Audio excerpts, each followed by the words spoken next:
Dear students, welcome to my channel. आज इस topic के बारे में बात कर रहे हैं, वो है राउथ द्रविड़ बेस्ड क्वेश्चन, जिसके अंदर हम आज केस 4 को स्टडी कर रहे हैं। तो हमने पहले 3 वीडियो डिस्कस किए, जिसमें हमने 3 केसेस को डिस्कस किया है, स्टेबल, अनस्टेबल, और केस थर्ड में हमारा एक स्पेशल केस था जिसके अंदर हमने अनस्टेबल रिजल्ट लेके आए थे।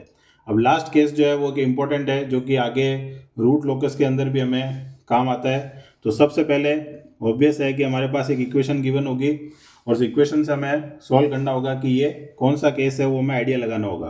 तो सबसे पहले हम क्या बनाएंगे, राउथ एरे। हाईएस्ट पावर क्या है, इवन नंबर 6 है और ऑब्वियस है उसके बाद 5। तो पहले इवन के कोफिशिएंट आएंगे 1, 5, 8 एंड 4। फिर ऑड के कोफिशिएंट आएंगे 3, देन 9, देन 6, और यहाँ कुछ नहीं है आगे तो 0।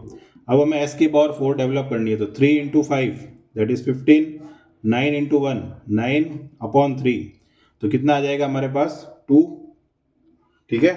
उसके बाद 3 इंटू 8, ये हमारा फर्स्ट कॉलम हो गया। 3 into 8 that is 24, minus 6 into 1 6, और अपॉन में कितना आ जाएगा 3। तो कितना हो गया 18 अपॉन 3 दैट इज 6। उसके बाद 3 into 4 that is 12, 0 into 1 0 upon 3 that is 4, और लास्ट में क्या आ जाएगा 0। अब हम जाएंगे एस की पावर 3 पर। तो 2 इंटू 9 18, 6 इंटू 3 18 अपॉन 2 क्या आ गया 0 आ गया। उसके बाद 2 इंटू 6 12, 4 इंटू 3 12 अपॉन में फिर से कितना 2 तो 0, फिर 2 इंटू 0 0। तो यहाँ पर हम देख सकते हैं कि entire row has become row of zeros. यहाँ पर भी 0 है, यहाँ पर भी 0 है, यहाँ पर भी 0, यहाँ पर भी 0। तो केस थर्ड में हमने देखा था कि एटलीस्ट एक नॉन जीरो प्रेजेंट होता है। तो since there is a row having all zeros, यहाँ पर सब 0 है, तो उस केस में हम क्या करेंगे, यहाँ पर ऑक्सिलरी इक्वेशन को डेवलप करेंगे। So we will make auxiliary equation. अब ऑक्सिलरी इक्वेशन हमें किससे बनानी है, जो रो 0 ही है उसके जस्ट ऊपर वाली रो से। तो जस्ट ऊपर वाली रो कौन सी है, इवन पावर वाली है। तो एस की पावर 4, 4 से पहले 2, 2 के पहले 0। तो एस की पावर 4 का कोफिशिएंट क्या लिख देंगे 2, इसका क्या लिख देंगे 6, इसका क्या लिख देंगे 4, और सबके साइन पॉजिटिव है। और क्योंकि ये इक्वेशन है, auxiliary equation is a function of S, तो ए एस लिख दिया हमने। अब हमें क्या करना है, इस इक्वेशन का एस के रेस्पेक्ट में डिफ्रेंशिएशन करना है। तो क्या आएगा 8s क्यूब प्लस 12s, और 4 तो एक कांस्टेंट था तो क्या हो जाएगा 0। तो 8s क्यूब प्लस 12s, ये हमारे पास एक इक्वेशन आ गई या कोफिशिएंट मिल गए। और s क्यूब का हम देख सकते हैं कि वही रो हमारी क्या हुई थी 0 हुई थी। तो फिर से हमें क्या बनाना है, अब राउथ एरे बनाना है इसी क्वेश्चन का, और उसको आगे फर्दर सॉल्व करना है, और जहाँ पर हम रुके थे उसके आगे हम जाएंगे। तो पहले हमारा क्या आएगा, यहाँ पर s की पावर 6, उसके बाद s की पावर 5, तो क्या था हमारे पास 1584। उसके बाद हमारे पास क्या था 3960। उसके बाद s की पावर 4 हमने फाइंड किया था, दैट इज 264। और उसके बाद हमें प्रॉब्लम आई थी तो s क्यूब हमने लिखा था। तो s क्यूब का जो वैल्यू आया हमारे पास, वो हम देख सकते हैं कि यहाँ पर क्या है, देखो 8 और 12। तो यहाँ पर आपको क्या लिखना है 8, और 3 के पहले अपना ऑड नंबर कौन सा था 12, उससे पहले कुछ नहीं है, तो दोनों क्या हो जाएंगे 0। अब हमें स्टार्ट करना है वापस से एस स्क्वायर से, क्योंकि ये हम रुके थे, इसके लिए हमने सॉल्यूशन फाइंड कर लिया। अब 8 into 6 that is 48, minus 12 into 2 24, और अपॉन में 8, तो ये कितना आ जाएगा हमारे पास 3 आ जाएगा। ठीक है, 24/3। उसके बाद 8 इंटू 4 32, माइनस 0 अपॉन 8, तो कितना आ जाएगा 4, और उसके बाद दोनों क्या आ जाएंगे 0। उसके बाद हम जाएंगे एस की पावर 1 पर। तो एस की पावर 1 के लिए 12 into 3 36, minus 32 upon 3 that is 4/3। उसके बाद 3 इंटू 0, तो ये सब क्या हो गया 0। लास्ट में जाएंगे हम एस की पावर 0 पर।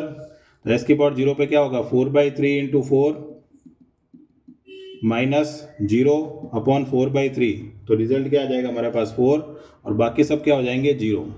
तो अब हम अगर इसके फर्स्ट कॉलम को देखते हैं, जैसा कि हमने केस फर्स्ट में डिस्कस किया था, तो फर्स्ट कॉलम के एलिमेंट अब क्या है, देखो 1 3 2 8 3 4/3 एंड 4।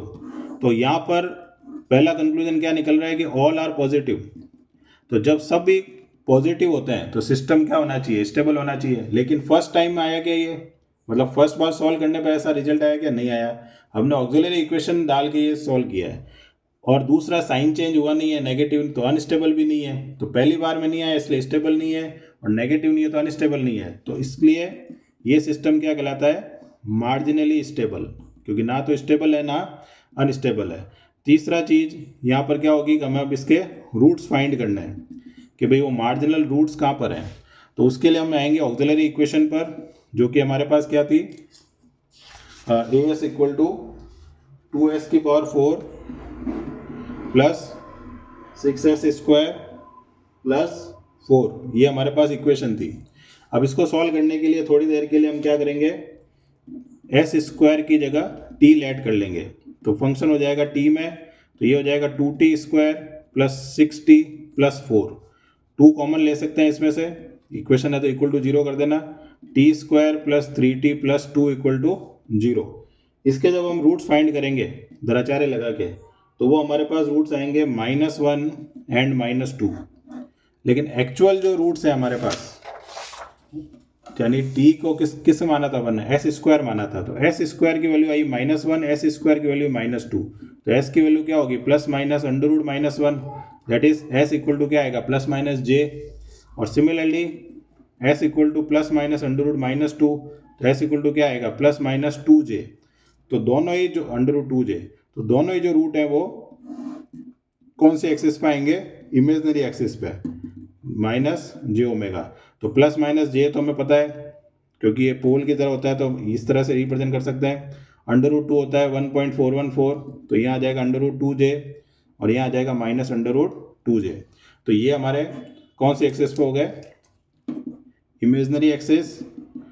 और यही हमने डिस्कस किया था कि जब इमेजनरी एक्सिस पे रूट्स होते हैं तो the system is called marginally stable. तो ये होते हैं हमारे केस नंबर 4। तो मिलते हैं नेक्स्ट वीडियो में, टिल देन गुड बाय।